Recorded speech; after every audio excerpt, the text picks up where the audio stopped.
From Jameson Fan, will the Steelers trade up for Malik Willis? Good question, my friend. I wouldn't be surprised.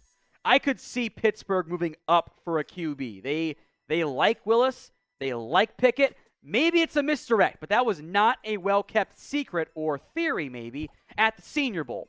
So if they want to get Willis, I do think they got to move up. Or Pickett, I think they got to move up. Trubisky is a stopgap option. If Mike Tomlin says, this is my guy, Pittsburgh would be a great fit for any QB, given their general stability year over year. When it comes to my QB1 this year, who do you think will draft Malik Willis? Head down to the comments section and make a prediction. This is the pinned comments on today's video. So, if that ad break comes on YouTube, take advantage of it. Head down there and let me know. Evan Hinders, if Mitch Trubisky has a 4,000-yard pass season, 31 touchdowns, 9 interceptions, would the Steelers re-sign him long-term? I think, yeah. If he plays that well, it would be his best year in the NFL by a pretty wide margin. So, yes, I do think Pittsburgh would re-sign him at that point. From Christopher C., Pittsburgh needs a number 1 corner, a number 3 wide receiver, and a left tackle. Who are the most realistic options for Pittsburgh to get?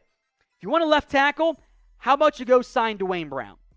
How about you do that? That takes care of short-term your left tackle need. You want a number 1 corner? You go sign Stephon Gilmore, or maybe you draft a Trent McDuffie, an Andrew Booth, a Kyer Elam in round 1, although I would argue that I think they're going to let a Keller Witherspoon and Levi Wallace kind of be the outside guy unless they love somebody, just mentioning that, but I agree corner should still be a need.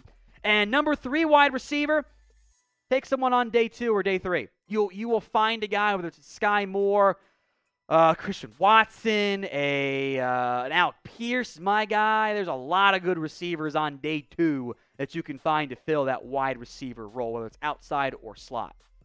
If you were the Steelers and Desmond Ridder was there at 52, would you draft him? A lot of people would probably say yes. I'm not a Desmond Ridder fan. Call me crazy. And I know some people are like, wow, like Desmond Ridder at 52, it's good value.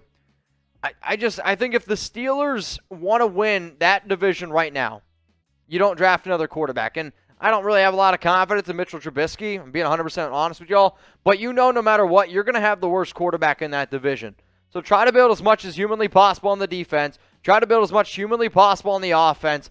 I'm going to say if Pittsburgh says, we think that we can win now, I'm not going to take Ridder at 52. If you're like, well, I don't think we can win right now, then sure, Desmond Ridder at 52 is an okay option.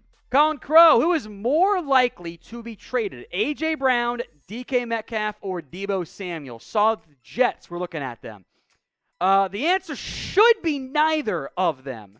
And maybe 3 weeks ago I would have said, haha, you're a crazy person. Then again, we just saw Tyreek Hill and Devontae Adams get dealt as the wide receiver market gets completely flipped on its head and reset in spectacular fashion. Of the 3, I think Tennessee keeps A.J. Brown. Given they are rebuilding, maybe it's DK Metcalf, which I think would be stupid by Seattle. I think all 3 of these teams should simply keep their young, developing, and very talented wide receiver 1. That's the mindset I have here. But I'm going to make you guys pick one, as difficult as it is, even though there is no right answer here. Who is most likely to be traded? AB for A.J. Brown, DM for DK Metcalf, or DS for Deebo. Maybe I should have done AJ, DK, and DB here, but it is what it is. AB, DM, or DS. This is the pinned comment on today's video. So if that ad break comes here on YouTube, take advantage of it. Head down there and let me know who you think is most likely to be dealt. Roger Moore, what's your eval on Christian Watson? I mean, freak athlete. The upside is fascinating. Fantastic blocker, which all checks out coming from North Dakota State. He's raw as a receiver, though. The round 1 hype is rich for me.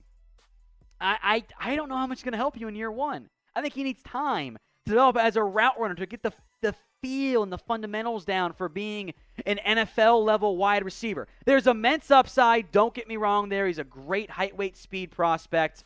I've been burned by those guys before. I like Christian Watson. He's going to come in with about a second-round grade.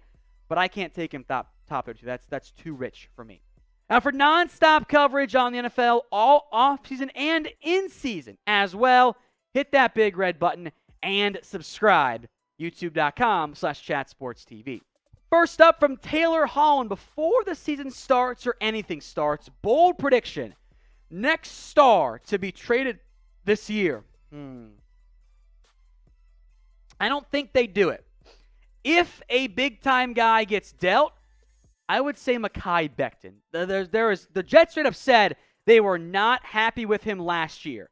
They got 2 first-round picks. They could take a tackle at number 4 and end up dumping Becton. That would be a bold prediction, but that's what it is.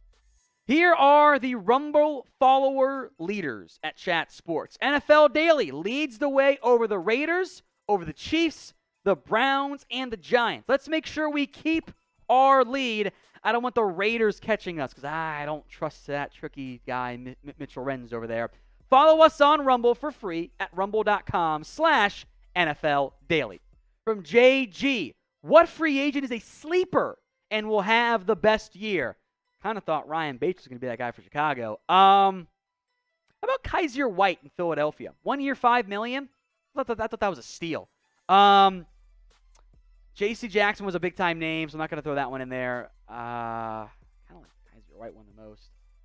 Cheaper guys, check in like 2 weeks, because there will be more guys that sign below market and things that end up having success. So how about this, y'all? Go ahead and chime in. What is the best division in the National Football League? And there's 3 answers to this. I think you can go the NFC West. It has the defending champs. Got the 49ers in it as well. Also, you got, the Cardinals, the Seahawks. NFC West. AFC West, which has the Chiefs, Raiders, Chargers, Broncos. I'll also say the AFC North. The Browns with Deshaun Watson is interesting. The Ravens, before Lamar went down, they were the number 1 team in the AFC. And then, on top of that, that the Bengals, they're going to be legit. Some people might even say, with the Dolphins going out and trading for Tyreek Hill, Miami's a contender with New England, and then Josh Allen and the Bills. Like, a lot of excitement, but I want to know who is the best or which division is the best in the National Football League. Now, if you want more NFL videos on the NFL offseason, that's free agency, draft, trades, of course, you guys have come to the right spot. Hit that big red button and subscribe right now.